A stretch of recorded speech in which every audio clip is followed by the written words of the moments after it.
Greetings and welcome to another Pokémon Horizons The Series anime episode preview discussion.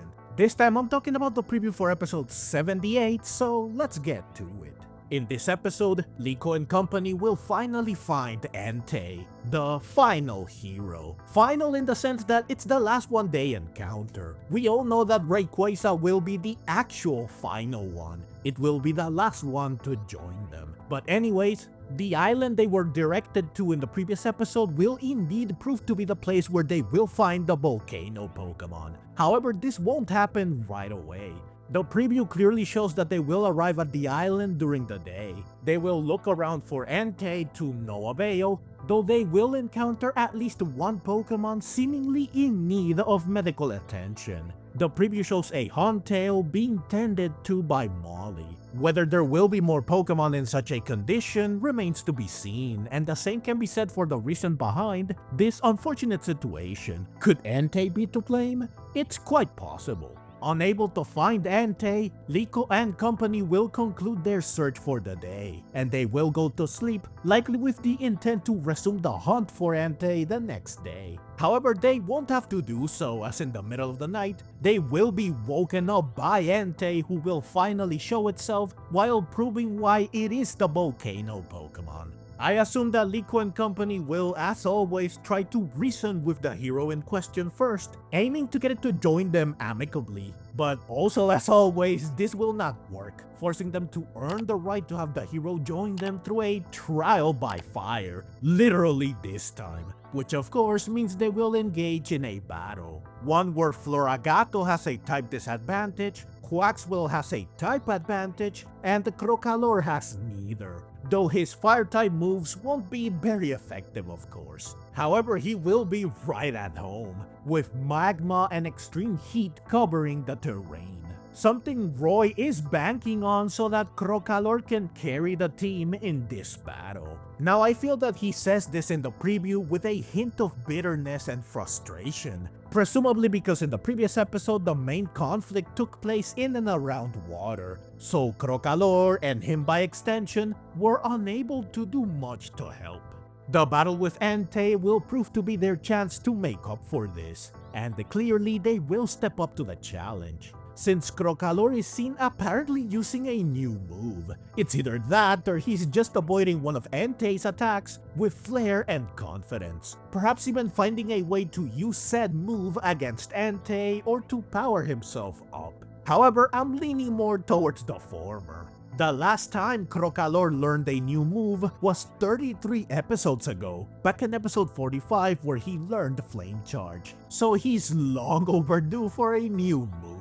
To better illustrate this, the other starters, Floragato and Quaxwell, learned their latest move in episodes 67 and 71 respectively, which is 11 and 7 episodes ago respectively, significantly more recent. Therefore, I firmly believe Crocalor will learn a new move, though again, this is not guaranteed. As for what move it will be, well, I would like to say Eruption since it would be fitting given who he's facing, but unfortunately, Crocalor cannot learn Eruption. I also would like to say he will learn a Ghost type move since the other two starters both know a move of the same type as their final evolution's second type.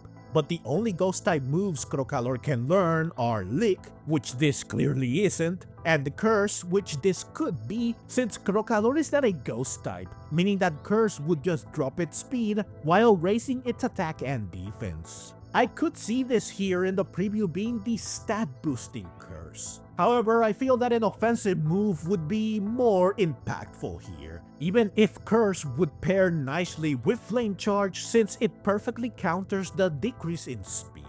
Moreover, Curse has never been used in the anime, making it an unlikely choice even if it would be a good one simply to finally allow it to debut in the anime. So then, what else could Crocalor learn? Well, something super effective on Entei? Quite plausible until you realize that the only type Crocalor can achieve this with is Ground, and he already knows Stomping Tantrum. Could he learn a sound-based move to tie into the singing persona of his evolution? So something like Snarl or Hyper Voice? It's possible, though this here does not strike me as a sound move. Could it be a fire-type move then? Very possible, in which case I would bet on Incinerate or Heat Wave, which are the closest moves to Eruption, which Entei will seemingly use itself. Finally, Outrage is another one that would be fitting since it is super effective against Rayquaza, Roy and Crocalor's most wanted opponent, making it just like Disarming Voice, a great tool to have for that eventual climactic battle. Sadly though, this does not appear to be Outrage. Regardless of what move he learns, it will for sure be something that will aid him in what will surely be a tough battle, potentially allowing him to turn the tide in their favor, which takes me to the final thing I must discuss in this video, which is, as always for episodes like this, will Liko and company win? Well, we already know that they don't need to win to get the hero to join them, just proving themselves is enough.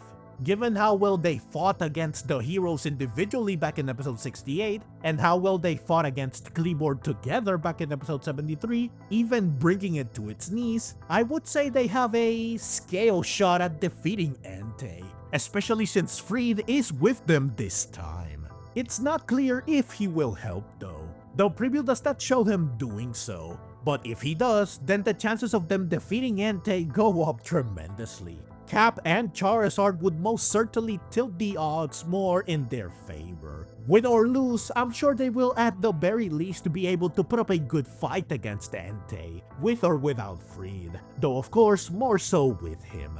However, unlike Kleavor, Entei is a legendary Pokemon, which means it is much stronger. Considering that Liko and friends managed to just barely tie against Kleavor, and this is based on interpretation, you could also say they lost, it's very likely and quite believable that they cannot defeat Entei, unless Fried helps, and even then, it will still be a very difficult fight for them that will come down to the wire. Now of course, if Terapagos helps, then Liko and company have a greater chance of winning.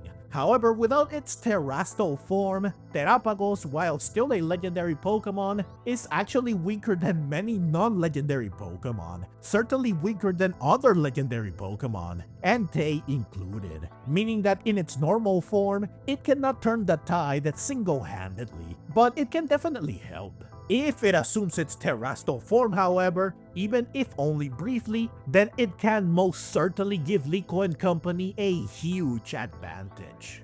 Now, could we just get another draw or another inconclusive result? It's definitely possible, though according to the poll, most of you don't believe in this possibility. Instead, you're betting on Entei, which is perfectly understandable. Speaking of the poll, I saw a couple of comments on it that echo something that I myself felt immediately when I saw the preview, which is that Entei might not join the team in this episode. I think this because it feels too premature, like it's too soon for this to happen, considering not only that Kleavor joined them just 5 episodes ago, but also that they will find and battle Entei way too fast. It only took them 3 episodes basically to track it down, encounter it, and battle it. Half of what it took them to do the same for Kleavor. It feels rushed, especially because there were no hoops for them to jump through. Everyone they questioned about Entei's whereabouts pointed them in the right direction, eventually leading directly to it with no detective work required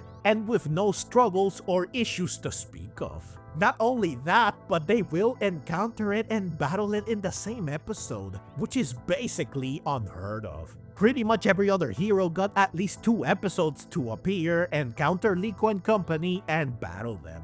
So I definitely would not be surprised if, like the comments put it, Entei is not impressed by Liko and company, and as a result, it refuses to join them and it leaves, forcing them to track it down again to have another shot at getting it to join them with yet another battle. This would indeed shake the formula. They would, for the first time, excluding Rayquaza, fail to get the hero to join them after the usual find them, try to reason with them, and battle them. Considering that Liko and Roy both tasted bitter failure in the previous arc after smooth sailing for the most part, it's clear this series is no stranger to pulling the rug from under the characters when it seems like they cannot fail. If this happens, then it's likely Liko and company will lose, or at the very least they will be unable to defeat Entei. They don't have to flat out lose, just do poorly enough that it loses interest. Where it will go when it leaves and how long it will take to find it again is anyone's guess. Another thing worth mentioning that could also add credence to this outcome is that the opening now features Entei with its fellow legendary beasts, who are nowhere to be seen on the preview or the title of the episode. Unless this is just a cool visual thing, if Entei will team up with Suicune and Liko, then it definitely won't join the team in this episode. Though forcing Liko and company to go up against 3 legendary Pokemon at once feels like an impossible task, unless this is something that will happen dozens of episodes down the line, giving them plenty of time to get a lot stronger. Something they will have to do anyways if they indeed fail to impress Entei. This episode is for sure shaping up to be quite an interesting one. Not only will we get some nice action, but we might also get to see Roy and Crocalor taking center stage for a well-deserved moment of growth that will allow them to power up. Moreover, the uncertainty surrounding the result of the battle and what will happen with Entei ensures that this is an episode that will keep us hooked and engaged the whole way through. Therefore, I absolutely cannot wait to watch it when it airs on December 20. As always, I will review the episode once it airs, so please keep an eye out for that. Now, I'm sure you're eager to check out some more of my videos, so go ahead and click the links on screen. Also, if you enjoy what I do and want to help me keep creating content like this, please consider supporting me directly through one of the links in the description below. Thank you so very much for watching, and let's meet again in the next video.